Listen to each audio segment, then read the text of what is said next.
Let's get into it. All right, King James, LeBron, he already has 4 MVPs. He's a 3-time NBA champion. He's an actor. He's a partner in Clutch Sports Agency. He's a philanthropist. He's a brand ambassador with Nike, Sprite, Samsung, Kia, McDonald's. I'm sure that I'm missing something. And he told the Open Run podcast that he wants to have a big part in a franchise when his playing days are over. Take a listen. I feel like my brain is, as far as the game of basketball, is unique, and you know, I would love to continue to give my my knowledge to the game, and I would love to be, you know, a part of a franchise, if not at the top. You know, one of my dream is to actually own a team. You know, and you know, I don't need to have fully hands-on. You know, if I'm fortunate enough to own a team, then I'm gonna hire the best GM and president that I can. Right. But I feel like I got a good eye for not only talent, because we all see a lot of talent, but the things that make the talent, the chemistry. Yeah, the chemistry. What type of guy he is, his work ethic, his passion, his you know, the basketball IQ side of things. Because you know, talent only goes so far. LeBron with his sights set on ownership. I like his ambition, but Stephen A., should he be talking about ownership right now? Yes, he should. Absolutely. It's the best time. And I'm going to say something on that. I might feel his comments about Michael Jordan as sacrilegious and blasphemous, but that's really about all you can say about LeBron James. I think I'm going to say something that I don't think has ever been said. I think when it comes to the National Basketball Association and all of professional sports, I genuinely believe in my heart 2 people were owed or are owed ownership of a franchise. One was Michael Jordan. The other is LeBron James. You could throw Magic in there if you want to. That's fine. But Magic and Bird, the combination of the two, elevating the popularity of the sport, bringing the NBA into mainstream, that's entirely different than the global stratosphere. Michael Jordan transcended the sport too, and then LeBron James taking it to another level the way he has from a business perspective. When LeBron James, when you look at him, the pressure that was put on him, the way he's been in the public eye since he was 17 years of age on the cover of Sports Illustrated, the expectations that were placed on his shoulders, how from his very first game going up against the Sacramento Kings when he dropped 25 straight out of high school, to what he has evolved into. It's not just about the 3 championships or anything like that. It is the fact that for 13 years, pretty much LeBron James, with the exception of the Kobe years, LeBron James was the story in the NBA, at the very least for the last 7. And he has carried that baton in exemplary fashion. You can never question his effort. You can never question his commitment to excellence. You can question his accomplishments, but you can't question how badly he wanted it. You can question a lot of different things. And then to step off the court and to carry the brand of the NBA on his shoulders the way that he has. If anybody in the modern day era deserves an opportunity to own an NBA franchise, it is LeBron James. These owners, Michael Jordan is the only black individual in the room in terms of the owners in the league's board of governors. He's the only guy. LeBron James needs to be that guy.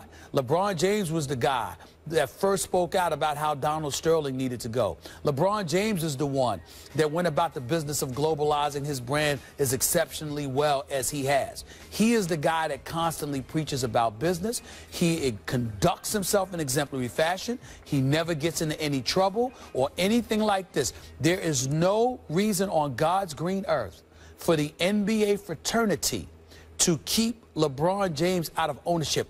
I believe that one of the reasons that LeBron James is back is because one day he will own the Cavs, either as part owner or as full owner when Dan Gilbert decides to take his ownership talents to Detroit, because that's where he's from and that's what he really cares about, okay? But LeBron James is on course to be an owner in the NBA.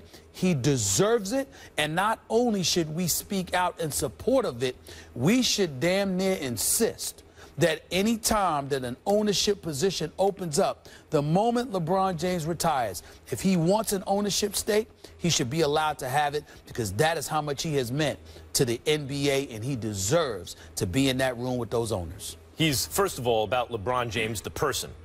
He's 1 in 7 billion as a player. 7 billion people on Earth. He's the best at what he does, and basically every tall person in the world, practically I can say that and not be hyperbolic, is trying to play in the NBA. It's super competitive, and he's #1 out of 7 billion people on Earth. But so often with athletes, we also want them to be 1 out of a million people. You know, not only be this extraordinary athlete and beat all those odds, but also be a better person than most of us are capable of being.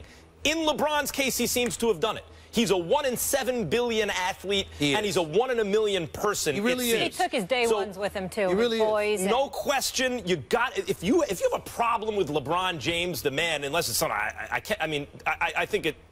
I can't imagine what it could be. He has a chance to be a better owner than Michael Jordan. I mean, Michael Jordan hasn't set the bar very high there. And LeBron James, when you look at his personality, from the time he was in high school, he's used his talents to elevate those around him. Michael Jordan, his talent, he always used to smash those around him. Even his Hall of Fame speech, he's taking shots at everyone, his kids, his former teammates, coaches. They're all there to honor him, and he's so competitive, it's like toxically competitive, which is why he's the greatest player ever, and he's using it as a cudgel, you know, to smash everybody, whereas LeBron has always, and Kobe Bryant was the same way as Michael Jordan. LeBron's used his gifts to always elevate everybody around him. I think that bodes well for him as an owner. But you mentioned there's only, at the moment, 1 African-American owner in the NBA. LeBron would be the second. There is something that doesn't sit well with me, that both of them happen to be the greatest players of their era, like maybe the best and second best player ever. So the only, in a league that is majority African-American, there are only 2 African-American owners, and in order to get there, each had to be the greatest player anyone has ever seen. There's something that's not, it's like the only path to ownership is you better be amazing with a basketball. Let me say this. Let's be fair to the NBA. First, on 2 points. First things first, Bob Johnson was the first. Yep. Larry Bird and his group was Bob Johnson's competition. Larry Bird walked in there with 13 other people, sat up there talking about, all right, this is what we're trying to do. We're going to get this money together. They were a little short, but they had the money. They were going to get the money, and they were going to get there with their group, and they were going to give it to the NBA so they could hit the Charlotte franchise. Bob Johnson walked in a little while later. This is according to my sources. They gave me some insight on this. Bob Johnson walked in there. Jerry Colangelo, the great Jerry Colangelo, got him in the room. You know, they both got Illinois roots. And Jerry Colangelo got him in the room, and Bob Johnson walked in there and said, I appreciate everything about Larry Bird. Very special man. Great player. We love him. But last time I checked, this was a financial issue here. And here is my financial portfolio. And it was worth in excess of $1.7 billion because of his days owning BET. Who do I cut the $300 million check to? That's how it goes. The NBA did not sit up there and say, hold on. NBA did not sit up there and say, we don't want this black person up in there. They said, huh? $300 million?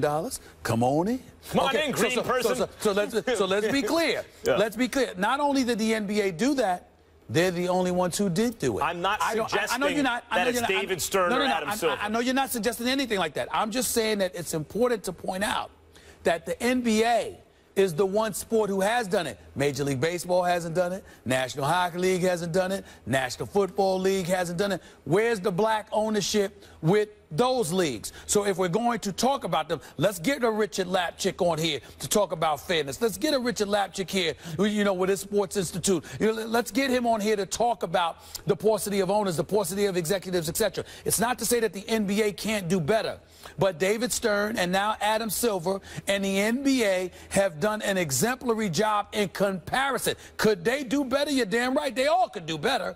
But in comparison to the other leagues, there's nothing to discuss. Yeah, there's nothing to discuss. I'm glad you made that point. What doesn't sit right with it, for me, is not a reflection of the NBA. It's the reverberations of systemic inequality, where per capita there's less wealth among black people, etc. Sure. In other words, we are making progress, but we're not there yet, because even as a percentage of the population, you're going to find fewer African-American billionaires, for example. So what doesn't sit right with it about me, it's that the path, it's not the path specifically to NBA ownership, but let's just call it ownership of a major American sports franchise. Seems to be you have to be a player and you have to be the greatest ever, and then you had to front a group, and that's how you get kissed in. But in fairness to the leagues, let's also, as a black community, look at ourselves.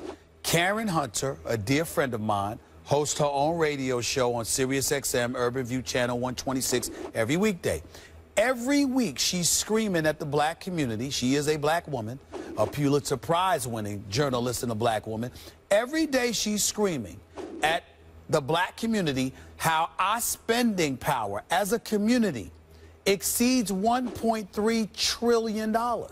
So we're spending, but what are we spending it on? How are we pooling our resources? How are we positioning ourselves as a community to position ourselves to get into a place where we could ultimately own a team? So we can't look at white America because of how we handle our business and blame them for keeping us out. Now, if you have the money and you're standing at the front door, which has been the case with some of us, and we are not allowed in, that is an entirely different argument than if we don't have the financial portfolio because we haven't accumulated our resources in appropriate fashion to gather ownership.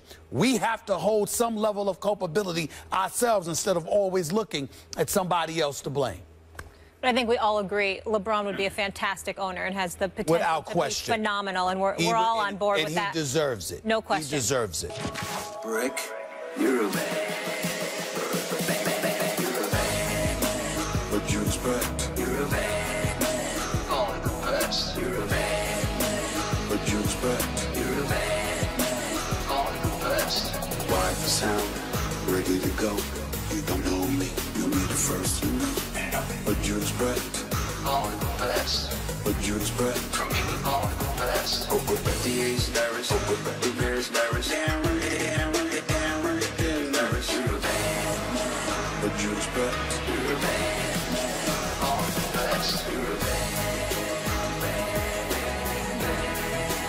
Only the best, he's a man.